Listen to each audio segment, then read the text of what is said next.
कुछ एंटीबायोटिक्स के नाम मुझे बताइए जो कि बहुत ज़्यादा कंज्यूम किए जा रहे हैं, जो मैंने देखे हैं। वो एजिथ्रोमाइसिन है, एमॉक्सिलिन है।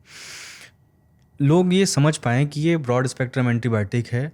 अगर आपको बहुत मामूली बीमारी में ये दिया गया है, सर्दी ज़ुकाम में दिया गया है, तो प्लीज़ इससे बचें। वो कौन सी एंटीबायोटिक की, आप 4-5 एंटीबायोटिक के बारे में बताएं जो लोग उसको पढ़ सकें और जान सकें और उससे दूर रह सकें। नहीं, मैं उसमें ये कहूँगा, दूर रहने के लिए तो नहीं कहूँगा, मैं ये कहूँगा कि वो प्रॉपर अपना डायग्नोसिस बनवाएं क्वालिफाइड डॉक्टर के पास में जाकर के, और उसको समझें कि क्या वो वास्तव में ज़रूरत है उसकी। ज़रूरत है तो किस तरीके से खाना है, कितने दिन तक खाना है। उसको जस्ट लाइक दैट इस्तेमाल ना करें। तो या चाहे वो मतलब किसी मेडिकल फर्टर्निटी की तरफ से आया हो, या वो अपनी तरफ से लिया हो, या मेडिकल स्टोर से लिया गया हो, तो वहाँ उसमें थोड़ा सा ब्रेक लगाने की ज़रूरत है। अब जैसे आपने भी नाम लिया, बहुत सारे एंटीबायोटिक हैं, एमॉक्सिसिलिन टाइप के एंटीबायोटिक हैं, सिप्लॉक्स जैसी दवाइयाँ हैं, ओफ्लॉक्स जैसी दवाइयाँ हैं, या इवन एजिथ्रोमाइसिन जैसी दवाइयाँ हैं। निश्चित रूप से बहुत ज़्यादा प्रिस्क्राइब की जाती हैं, यूज़ की जाती हैं।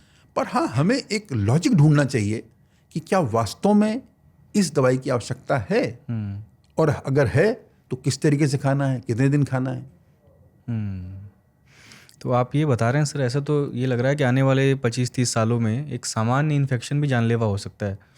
ये एंटिसिपेट किया जा रहा है कि हम सन 50 तक पहुँचते पहुँचते ड्रग रेजिस्टेंस का, जो एंटीबायोटिक रेजिस्टेंस है, उसकी बहुत बड़ी कीमत चुकाने वाले हैं, और उसमें मिलियंस में अपने लोगों को लूज करेंगे।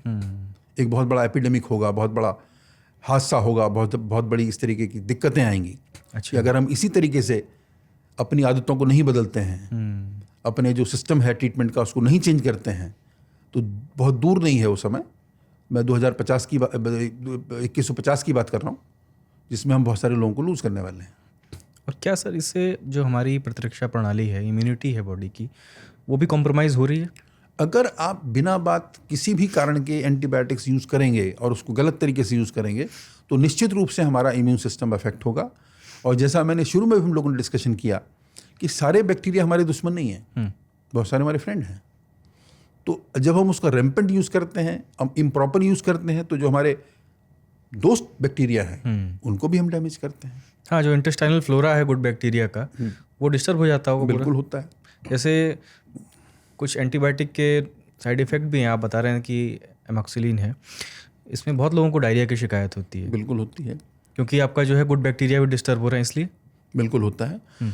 तो उसको अगर हम बार बार डैमेज करेंगे तो हमारी जो लड़ने की क्षमता है निश्चित रूप से वो प्रभावित होगी। तो हमारा इम्यून सिस्टम कमज़ोर होगा। सर, मैंने छोटे बच्चों में भी देखा कि आजकल पेरेंट्स उनको भी एंटीबायोटिक देना शुरू कर दिए हैं, बहुत छोटे बच्चों को सिरप में।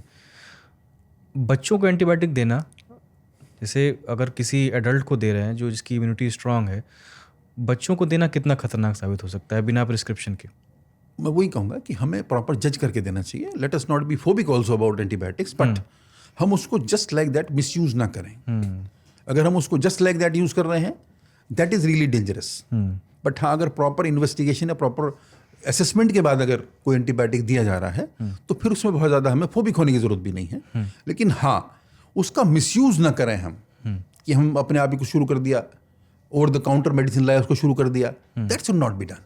अच्छा, मैं एक सवाल ये पूछना चाह रहा था कि जैसे किसी को लूज मोशन है, मैंने देखा है कि साथ में डॉक्टर प्रोबायोटिक भी प्रिस्क्राइब करते हैं कभी कभी।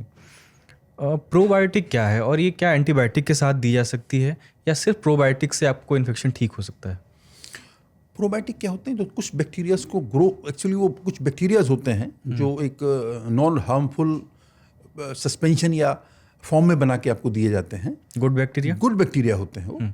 तो गुड बैक्टीरिया का बैलेंस बनाने के लिए हम कई बार एंटीबायोटिक के साथ उसको कंबाइन करते हैं, और कई बार हम बिना एंटीबायोटिक के भी प्रोबायोटिक्स देते हैं, और वो कई बार अपना प्रभाव अच्छा दिखाते हैं। तो उनको इस्तेमाल किया जा सकता है। अच्छा, तो ये एंटीबायोटिक के मतलब जो नुकसान है उसके प्रभाव को कम भी करते हैं।